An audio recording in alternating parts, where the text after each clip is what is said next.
Hi everyone, it's Teresa. Welcome to my Monday moment on Monday, the 5th of July 2021.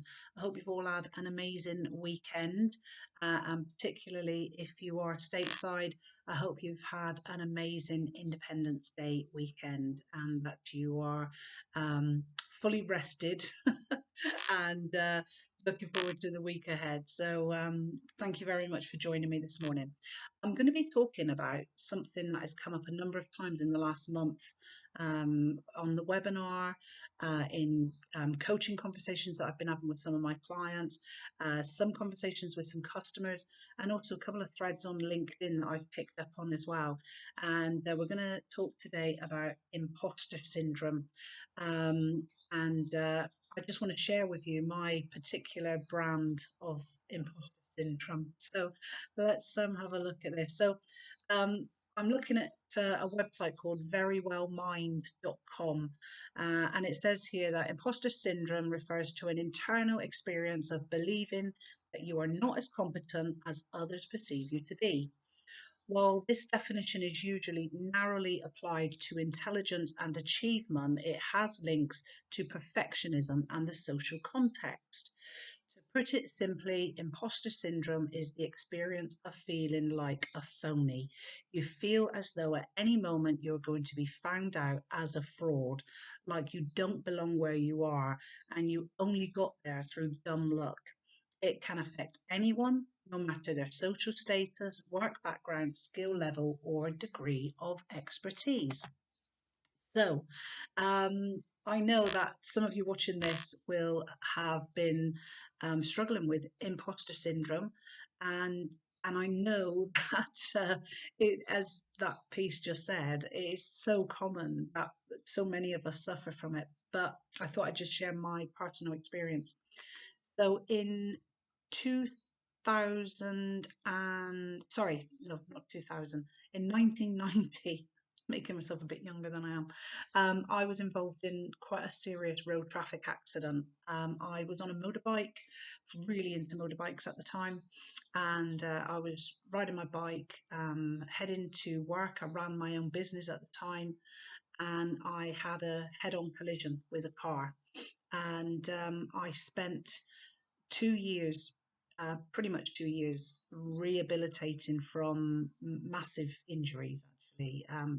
Broken pelvis, shattered tib, fib, femur, broken hands, internal damage, lots and lots of issues as a result of that accident.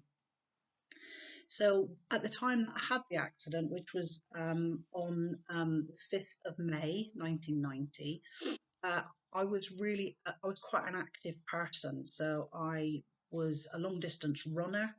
I was a horse rider. I did keep fit. I did weight training. I was quite athletic at the time of the accident. And 2 years later, through lots and lots of self pity, um, really poor rehabilitation and care at the time, and absolutely no availability of, sort of post traumatic stress counselling or anything like that. I weighed in at a grand 25 stone. And in the subsequent years, that's not even the heaviest I've been. So to go from somebody who kind of weighed 8 stone to and was very active to being somebody who weighed 25 stone and was pretty much, not because of my of being overweight, but I was a slob. I was lazy, and I felt sorry for myself, and I comfort ate, and so I just really did feel sorry for myself. So what happened as a result of that was and to this day, I suffer from something called body dysmorphia. And so when you look at me, you might see one thing, but when I look at myself in a mirror or catch myself in a window, I see something very different, very ugly, very fat. And really, really, I do struggle with this, and it's been an issue all my life, whether I've been extremely overweight or a normal weight. I've never been underweight. So it's a real issue for me. If you put that together with the fact that in 2017, just before starting up Paradigm, I suffered a nervous breakdown because of some work related stuff that was going on at the time, which resulted in me leaving my job. Um, you know, the self confidence, it takes such a knock over time.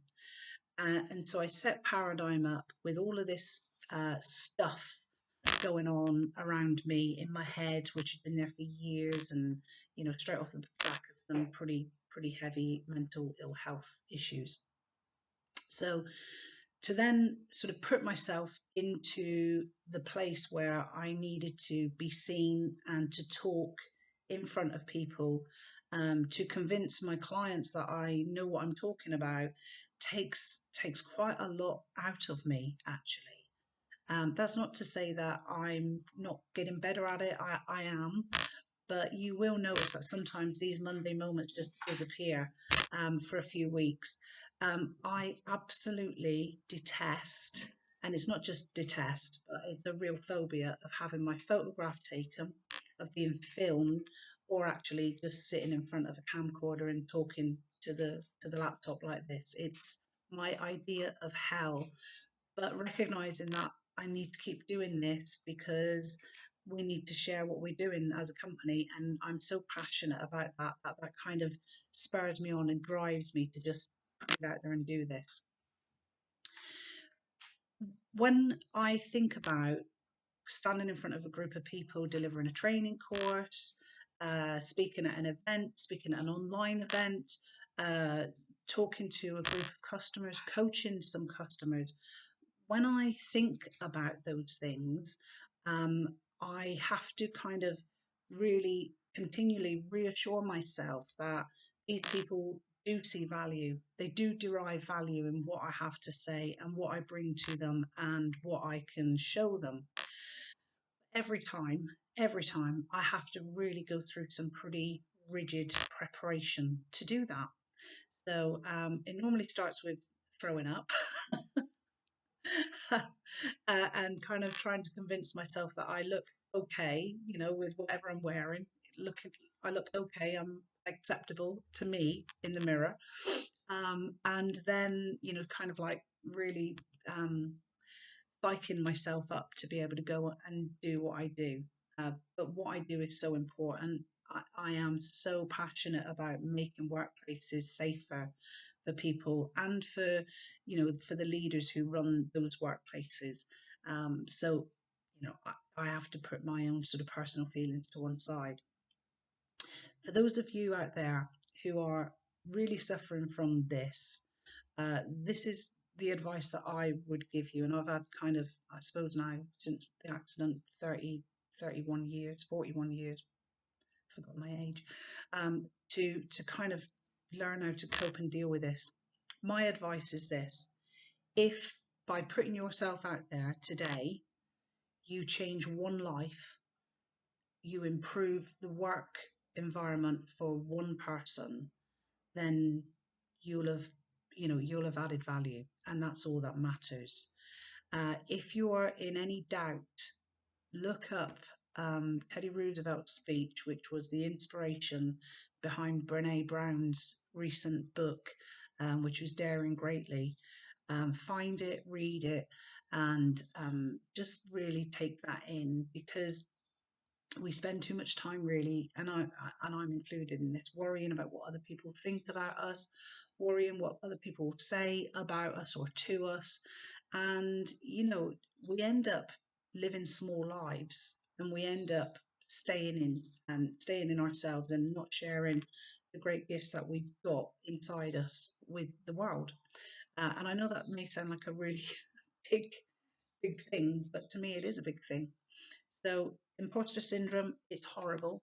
Pretty much everyone that you ever speak to suffers from it. If not all the time, then definitely at some point in their life, in their career, or in the routine.